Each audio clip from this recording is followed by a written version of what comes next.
Although many individuals like to believe that money changes people's lifestyle and personality, it does not do much. The truth is that upon obtaining wealth, the positive and negative qualities in people become more pronounced. Thus, if you want to sustain your wealth, there are several lessons that you ought to learn. In this video, I will share with you 9 brutal lessons you need to learn before getting rich. 1.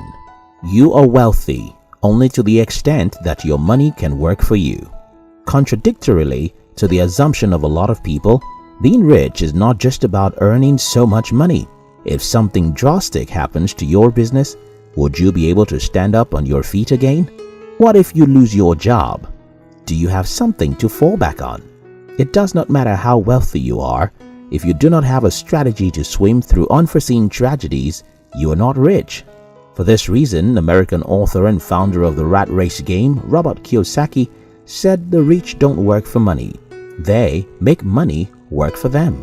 If you want to sustain your wealth, you must seek ways through which your money can multiply even when you are asleep. 2.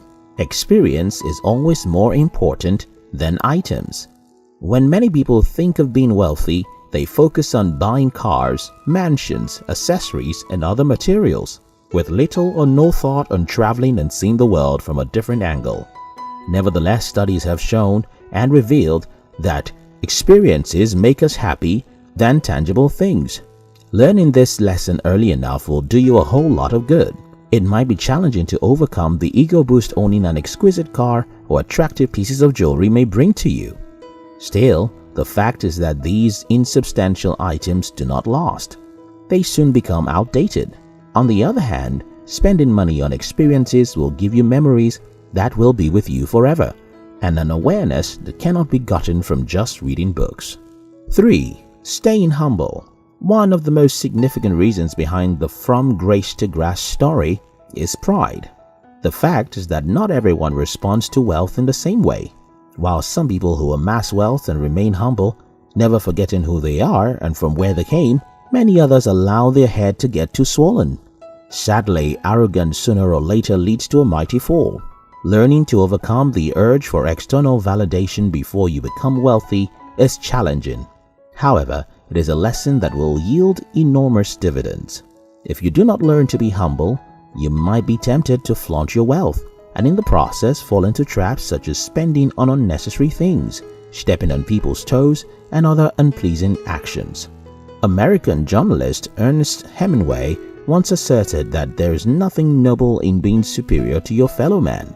True nobility is being superior to your former self. 4. You don't have to buy everything you want.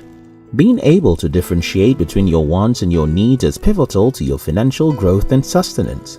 Before becoming wealthy, you should understand that the fact that you want something does not mean you should get it. Also, because you have the money to purchase an item now does not make it entirely possible for you to afford it. For instance, if you can satisfy your desire for a big house at the moment, it is wise to consider whether you will be able to keep up with maintaining the home later in the future, or if it's going to be another depreciating asset or even a liability to you. No matter how rich you are, it is more profitable to first identify your priorities and spend on your needs. Indeed, there are times when you ought to take yourself on a treat. Still, treating yourself should be done with wisdom. 5. The best investment you can ever make is on yourself. When it comes to investing time, money, and resources, many individuals are of the habit of placing themselves at the bottom of the list. They spend much on other people and other activities, yet so little on themselves. But then, what can you invest in that will give you high returns for as long as you want? You.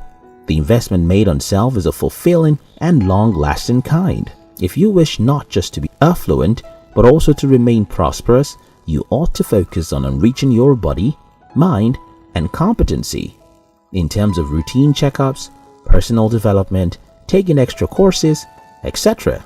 You can only earn as much as you are mentally and physically productive, and you can only save and invest for the future as much as you can make. American author Stephen Covey once said, "Self-improvement is tender, it's holy ground, and there is no greater investment. 6. Money is just a means to the end.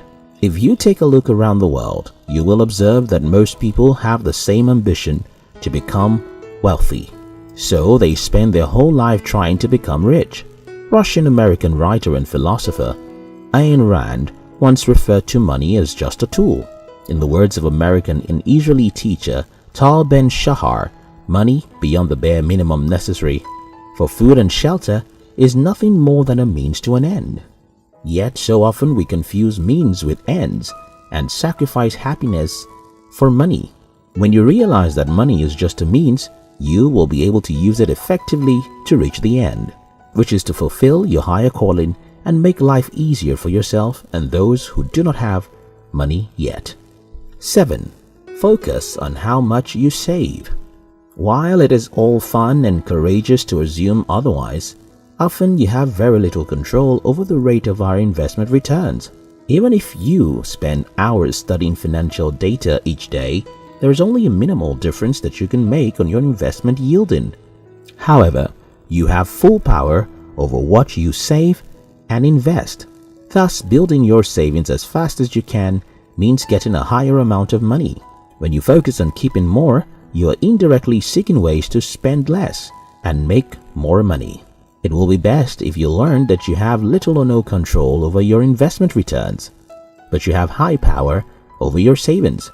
This knowledge propels you to take actions that will make you attain wealth faster and increase your potential to remain wealthy. 8. Having goals is incredibly necessary. In every aspect of life, finance inclusive, having a goal is incredibly important.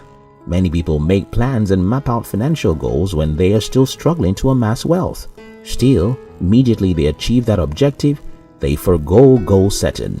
This action is unhealthy and may cause them to go back to being poor again. You have to learn that no matter how much wealth you get, setting financial goals is not to be taken lightly. Although a budget is a part of a fiscal goal, it is not all there is in a financial goal. Financial goal involves assets you would love to acquire, debt to incur and debts to pay off, and even the net worth you want to attain within a short period. Alan Woolwend, a CPA and certified financial planner, once defined people with financial goals as the golden ones, who look ahead and have some concept about what they're looking to do with their money, and who put a plan into motion and establish some good habits. 9. The 80-20 rule. The 80-20 practice is also called the Pareto principle. It states that for every event, mostly 80% of the effect comes from 20% of the causes. Over time, this rule has been made to suit various aspects of life.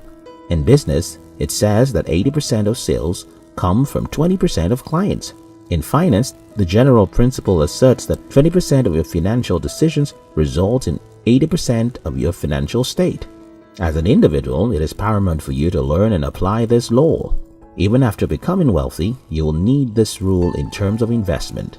According to David Wilver, founder of MoneyUnder30.com, he postulated an 80-20 rule as it affects investment, which states 20% of the effort you spend on deciding where to invest will yield 80% of your returns.